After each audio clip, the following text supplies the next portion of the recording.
Días a todos. Vamos a comenzar agradeciendo al Cuerpo Médico por la invitación y esta serie de charlas donde presentamos el servicio de cirugía cardiopediátrica, nuestros avances, nuestro trabajo y compartirlo con todos ustedes. Nos encontramos en nuestro local desde el año 2010, acá en nuestra institución, donde comenzamos un programa de trasplante cardíaco, tanto adultos como niños, y fue en ese año donde se realizó el primer trasplante cardíaco en adultos, justo el día de la inauguración, en marzo del 2010. Bueno, vamos a hablar un poco de historia del trasplante cardíaco en el país. Como ustedes saben, Christian Barnard en Sudáfrica fue el primer cirujano que hizo un trasplante cardíaco. Sin embargo, cuando hablamos de trasplante cardíaco pediátrico, tenemos que referirnos al doctor Adrian Kantrowitz, que fue el primero que hizo un trasplante cardíaco pediátrico 3 días después que el doctor Barnard hizo su primer trasplante. El doctor Kantrowitz es un cirujano muy reconocido porque hizo muchos aportes a la medicina mundial y sobre todo a la medicina en cardiopediatría, porque fue justamente él el que creó la asistencia ventricular, el que creó los marcapasos cardíacos, el que creó el balón de contrapulsación intraórtica, junto con su hermano que era un físico en Estados Unidos. Entonces nosotros, la medicina le debe mucho al doctor Kantrowitz. Y justamente realizó un trasplante cardíaco pediátrico. En cuanto a la expectativa de vida, si es un paciente que tiene una expectativa de vida de menor de 2 años, la calidad de vida inaceptable, dificultad de crecimiento, el desarrollo del paciente, más es una evaluación clínica y hay algunas contraindicaciones absolutas y relativas, ¿no? Y en pediatría nosotros tenemos que ver mucho la presencia de síndromes genéticos que podría tener el paciente, sobre todo aquellos pacientes que son o presentan cardiopatías congénitas y que pueden presentar no solamente alteración de la parte cardíaca, sino extracardíacas. Y la complejidad aumenta en el caso de pediatría, ¿por qué? Porque sobre todo en pacientes con cardiopatías congénitas tenemos ciertos problemas de tipo anatómicos, alteración del drenaje venoso sistémico, alteración del drenaje venoso pulmonar, el paciente se puede presentar situs inversus, situs sólidos, dextrocardia, malposición de arterias, todo eso hace que variemos un poco la técnica quirúrgica en estos pacientes. El otro problema es la falta de donantes en general, ¿no? Y más aún todavía en pediatría. En pediatría hay una escasez de donantes, entonces nosotros tenemos que tomar mano a pacientes con mayor peso, donantes de mayor peso. Entonces existe una mayor desproporción del peso del donante con el receptor. Y obviamente en las cardiopatías congénitas, muchos de estos pacientes ya tienen cirugías previas, 1, 2 o hasta 3 cirugías que hace más dificultoso el trasplante por la alteración anatómica, la alteración de la fisiología y el aumento de riesgo por las reoperaciones previas que tienen estos pacientes, ¿no? Entonces, todo eso hace que sea un trasplante de mayor riesgo. Sin embargo, sí se lleva a cabo y se puede hacer con seguridad. De lo que es a nivel mundial, cómo se ha ido incrementando a lo largo de los años el número de trasplantes cardíacos. Actualmente se realiza en el mundo alrededor de 650 trasplantes cardíacos pediátricos, representan entre el 12 y 15% de todos los trasplantes en general. Entonces, con esto vemos que el trasplante cardíaco pediátrico no es muy frecuente, no es muy frecuente. De los pacientes que van a trasplante, obviamente se diferencia de acuerdo a la edad. Los menores de 1 año, el diagnóstico principal es una cardiopatía congénita, pero como ustedes podrán ver, a lo largo de los años, esto va disminuyendo. ¿Por qué? Porque las técnicas quirúrgicas en cardiopatía congénita han mejorado, los resultados han mejorado, entonces hay menos pacientes que van a enlistarse o que llegan a un trasplante cardíaco, porque las técnicas quirúrgicas previas han mejorado y disminuyen el número de pacientes que van a trasplante cardíaco. Obviamente, en menores de 1 año, el primer diagnóstico que va a trasplante cardíaco a estos pacientes son los síndromes de corazón izquierdo hipoplásico en el mundo. obviamente ya las cardiopatías congénitas disminuyen y lo que predomina son las cardiomiopatías. Que ya les había mencionado el peso, la relación del peso de donante-receptor. En niños hay una mayor amplitud de donantes que podemos utilizar. ¿Por qué? Por la escasez justamente de donantes. Entonces tenemos que echar mano a pacientes con mayor peso. Nosotros hemos tenido, como lo vamos a presentar en un momento, pacientes hasta de 3.6 veces más el peso que del receptor, justamente por la escasez de donantes. En general es muy buena en pacientes pediátricos. A menor edad de trasplante, mayor sobrevida. Si un paciente se trasplanta a la edad de 1 año o menos, la sobrevida media es casi el 25 años, o sea, la sobrevida es muy buena. Y si el paciente se trasplanta a mayor edad, ya se va acercando a la sobrevida de los pacientes adultos. En cuanto a la sobrevida en relación al sexo, no hay diferencias en pediatría, tanto en pacientes mujeres como hombres. Y es importante que creo que debemos tomar en cuenta, que es la asistencia ventricular en pacientes pediátricos que son enlistados para trasplante, que como ya les mencioné, la tasa de donación es muy baja y más todavía en donantes es muy escasa. Entonces nosotros, por el tiempo de espera, en lista de espera, tenemos que tener otros recursos para mantener unas condiciones adecuadas para que este paciente llegue a trasplante, y es el uso de la asistencia ventricular. Obviamente, la asistencia ventricular, cuando comparamos con el ECMO, la sobrevida es mejor en la asistencia ventricular que en los pacientes que esperan en lista de trasplante en ECMO. Bueno, ahora les voy a hablar un poco de la técnica quirúrgica, no voy a hablar mucho, pero sí para que hacerles un recordaris de la técnica. Tenemos dos tipos de trasplantes, ¿no? El ortotópico y el heterotópico. El ortotópico es cuando reemplazas el corazón enfermo por un corazón del donante bueno.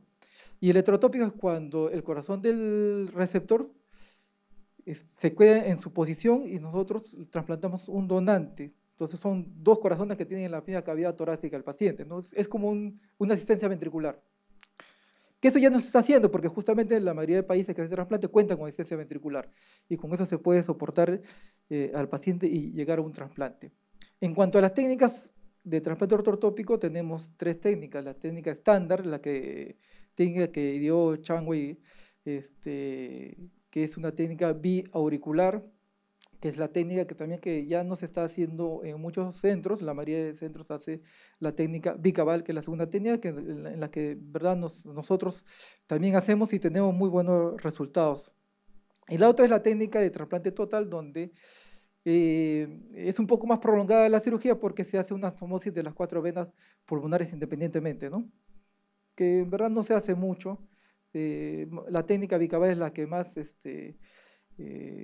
se realiza en el mundo.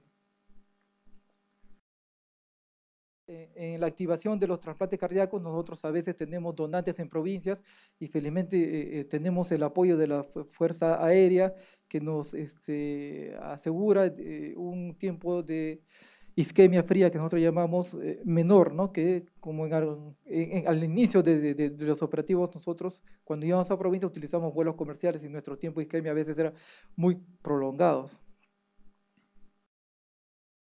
Este es el trasplante que realizamos en el año 2014. Pueden ver que se queda un CAF donde llegan las 4 venas pulmonares. Ven ustedes la canulación bicaval y aórtica, ¿no? Y entonces acá es donde nosotros colocamos el corazón del donante. Y la técnica es la siguiente, con una anastomosis del atrio izquierdo del receptor con el atrio izquierdo del donante. Continuamos con la anastomosis de la arteria aorta y la arteria pulmonar. Y terminamos con la anastomosis de la vena cava inferior y la vena cava superior. Esas son las 5 anastomosis que realizamos en la técnica bicaval. Voy a hablar sobre la experiencia en INCOR. Como ya les había mencionado, nosotros del año 2011 que se realizó el primer trasplante cardíaco pediátrico, ya tenemos 10 años. En 10 años hemos hecho 8 pacientes. Como ven, la frecuencia es baja en relación comparando con los trasplantes en adultos.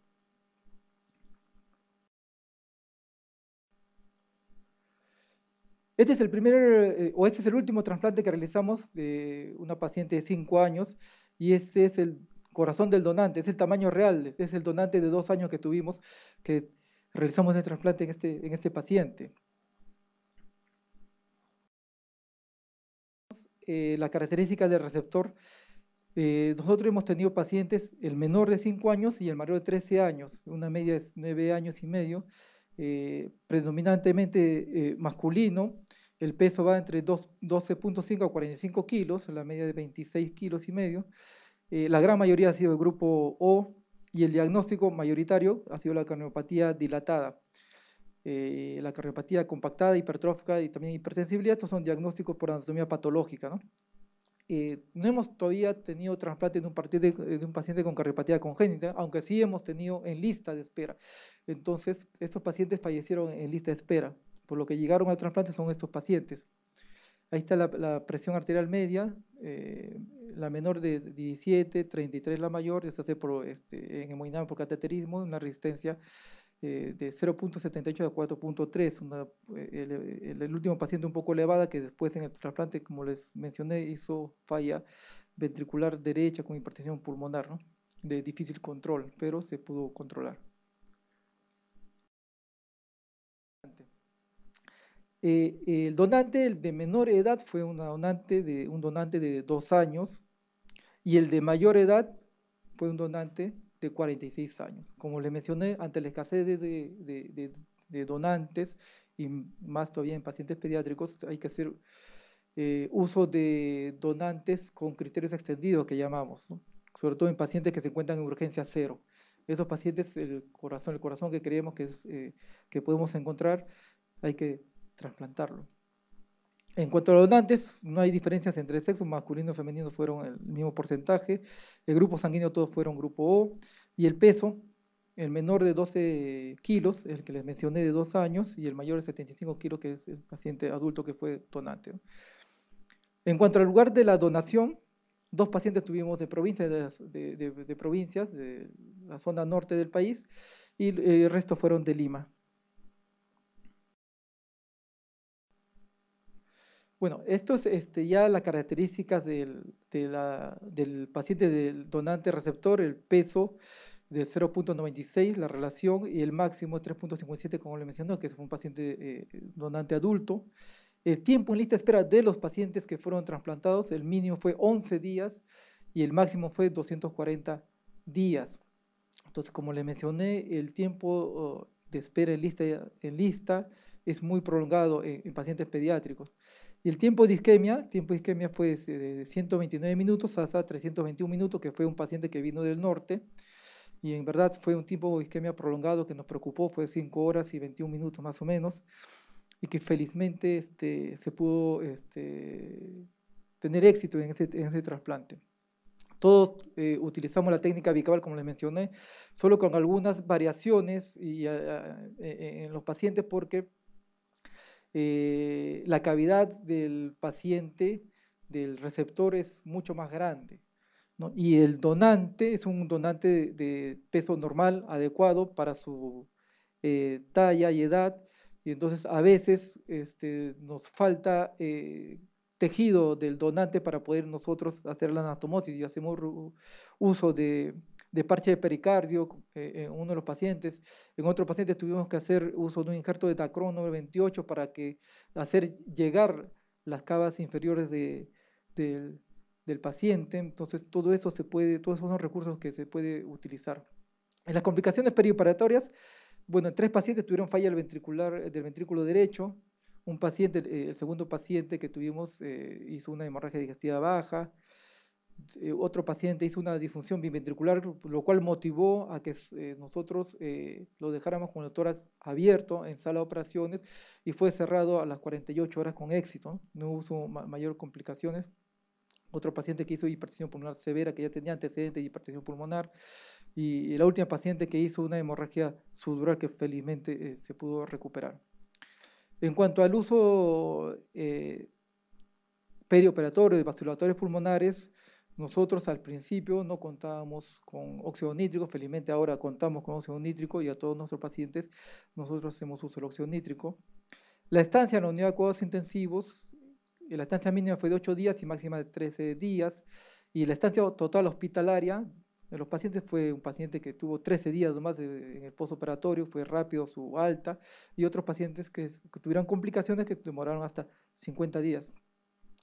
En cuanto a las complicaciones tardías, hemos tenido rechazos agudos 1R felizmente, en 2 casos, infección por citomegalovirus, en un caso, tuvimos tuberculosis miliar, pleural, en total en 3 casos de pacientes que felizmente fueron curados, resueltos.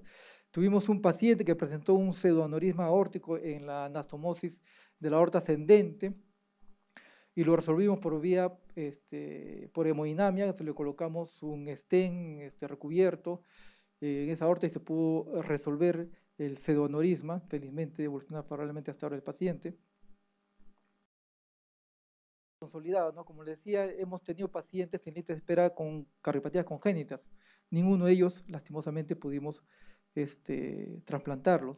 Tuvimos un caso de un paciente con cardiopatía no compactada que usó ECMO y se pudo colocar resistencia ventricular, Centrimag en ese momento, que el Centrimag es el que nosotros tenemos, y felizmente tampoco o infelizmente no llegó a trasplante, el paciente falleció. Y esto es lo que hemos hecho. La lista primaria, porque antes de 2010, antes de que hubiera el programa, también hemos en el servicio tenido pacientes para trasplante y hemos enlistado pacientes en trasplante cardíaco. Lastimosamente ninguno de ellos se llegó a trasplantar. Luego del 2010, con el programa que ya se inició acá en el instituto, ya son los resultados que les vengo a presentar. Trasplantados, bueno, en lista de espera actual fueron 19 pacientes, de los cuales trasplantamos 8.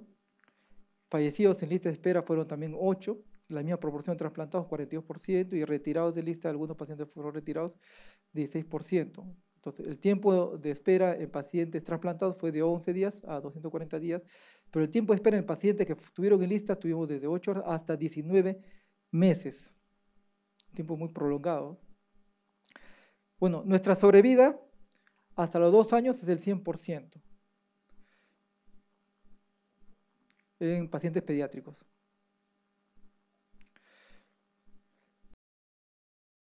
Impacta la nueva realidad, la nueva situación que estamos todos en curso, que es la pandemia del COVID-19 en el trasplante en general y específicamente en trasplantes pediátricos. Y es una información que he podido conseguir y generalmente son de Norteamérica, ¿no? La información. Ven, hay una división pre-COVID y post-COVID. Entonces, en cuanto a trasplantes pediátricos, se ve que ha habido, en cuanto al número de trasplantes, al inicio del COVID, una ligera disminución, pero después, posteriormente, se recuperó, ¿no? Y en trasplante adultos parece que no hubo mayor variación en el número de trasplantes en Estados Unidos. En cuanto al fallecimiento en lista de espera, parece que hubo una ligera disminución al inicio en trasplante en los pacientes pediátricos que luego se normalizó y llegó a su estado basal. Esto lo atribuyen a que menos pacientes iban a los centros médicos, menos pacientes se enlistaron para trasplante cardíaco, entonces los autores atribuyen a esta situación al inicio. Tenemos también otro trasplante de corazón pediátrica, donde evalúan pacientes trasplantados pediátricos, ¿no? ¿Cuántos pacientes se contagiaron con COVID? En la etapa los pacientes que estaban en lista de espera, el promedio de los pacientes que se trasplantaron, que se infectaron con COVID es de 10 años, en los pacientes trasplantados el promedio de 13 años, ¿no?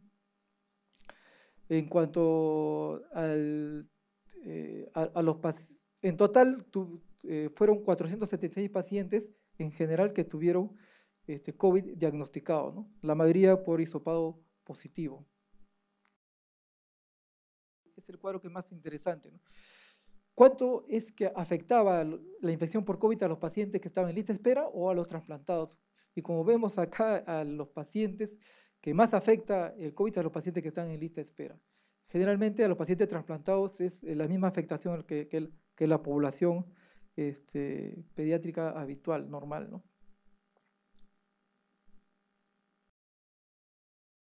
Bueno, y en el INCORRE tuvimos un fallecido, un paciente que fue trasplantado en el 2015, nuestro primer paciente fallecido, que el año pasado tuvo COVID también, estuvo hospitalizado, luego tuvo problemas del seguro social que ya no le cubría porque ya era mayor de edad, tuvo problemas para una reacreditación y cuando lo pudo hacer, se hospitalizó con sospecha de rechazo agudo, tuvo un resultado de biopsia negativo para rechazo, sin embargo se sospecha mucho que la causa del fallecimiento ha sido un rechazo, ¿no? Por las arritmias que presentaba. Luego, en general, hemos tenido 3 casos más, algunos pacientes hospitalizados, pero felizmente los otros 2 casos se recuperaron en pacientes post-trasplantados. Tuvimos también, el año pasado, en el mes de agosto, enlistamos un paciente con una cardiopatía dilatada, un paciente de 6 años, que como ya sabemos, si el trasplante pediátrico la donación es muy escasa, más todavía en época de pandemia, que tuvimos problemas. Falleció a los 14 días en muy mala situación porque estuvo intubado y no teníamos cómo soportarlo. Teníamos después, este año también, en el mes de agosto, hemos enlistado a otro paciente con una cardiopatía restrictiva de 3 años, que también enlistamos, estuvo 14 días más o menos en lista de espera y falleció también en lista de espera.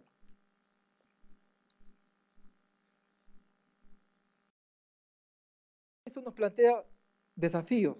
Entonces, ¿qué podemos hacer para mejorar o bajar la mortalidad en lista de espera de nuestros pacientes? Entonces, nosotros contamos con la asistencia ventricular, ¿no? Sin embargo, la asistencia ventricular que contamos, que es el CentriMac, es más dirigido a adultos y es una asistencia ventricular no de larga duración, ¿no? Que el CentriMac, pero se puede usar en pacientes pediátricos.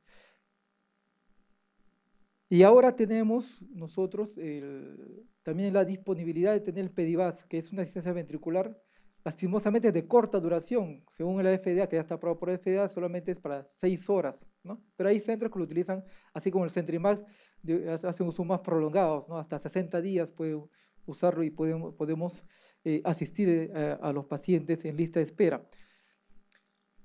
Y a propósito de esta imagen les he puesto porque ustedes, como ven esa imagen, que es un paciente, un corazón asistido con CentriMac, es un corazón izquierdo hipoplásico, que algunos centros lo asisten, otros centros no lo asisten, sino que hay corazones izquierdos hipoplásicos que no son candidatos a cirugía paliativa de Norwood, que nosotros en el servicio hemos en pacientes pediátricos de trasplante en grupo AB o incompatible. Uno de nuestros requisitos para excluir a los pacientes para trasplantes en general es que sea incompatible. O sea, solamente trasplantamos pacientes compatibles. Sin embargo, en niños menores de 2 años y sobre todo menores de 1 año, sí se puede realizar el trasplante AB incompatible de manera segura.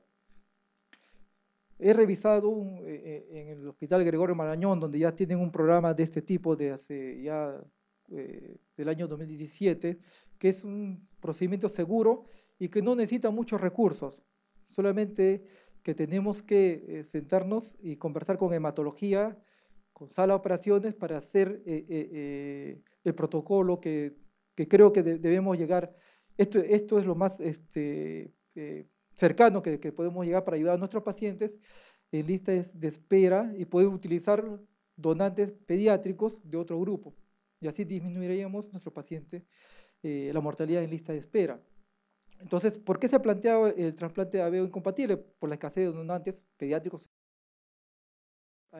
americano, que evaluó justamente cómo es que les ha ido a los pacientes con trasplante AB incompatible y aquellos que han sido compatibles. Entonces, ellos han visto que no hay variación en cuanto a mortalidad, a falla del injerto, a enfermedad vascular del injerto, no hay diferencias es la misma sobrevida. Entonces, por eso que ellos plantean que es un procedimiento seguro en estos pacientes. Y si lo que han encontrado es un beneficio, que hay menos infecciones en los pacientes con trasplante de AVE incompatible que en aquellos pacientes que son compatibles. Eso sí han encontrado. Por eso es que la recomendación es que aquellos centros donde se puede realizar, bueno, creo que ese es el siguiente paso nuestro. Y en el servicio, y en todo en general, en el equipo de trasplante cardíaco adulto y niños, nosotros hemos realizado cirugía experimental para poder nosotros capacitarnos, hemos participado también con un amigo argentino para hacer trasplante cardiopulmonar en cirugía experimental con el doctor Pepe Palacios, hemos estado en capacitación constante para nosotros mantenernos capacitados, para la redundancia. Cirugía en cardiopediatría, donde participan todas las enfermeras, los cardiólogos, hemodinamistas, nuestro equipo de UCI, en el cual nos ha llevado a estos. Bueno, y en general, en el programa de trasplante cardíaco, tenemos un gran equipo en el cual todos participamos, motivo del cual hemos recibido algunos premios en el año 2015 del Ministerio de Salud, de la Universidad de Ciencias Aplicadas, que nos estimulan a seguir avanzando y en beneficio de nuestros pacientes. Bueno, eso es todo lo que les quería compartir. Gracias.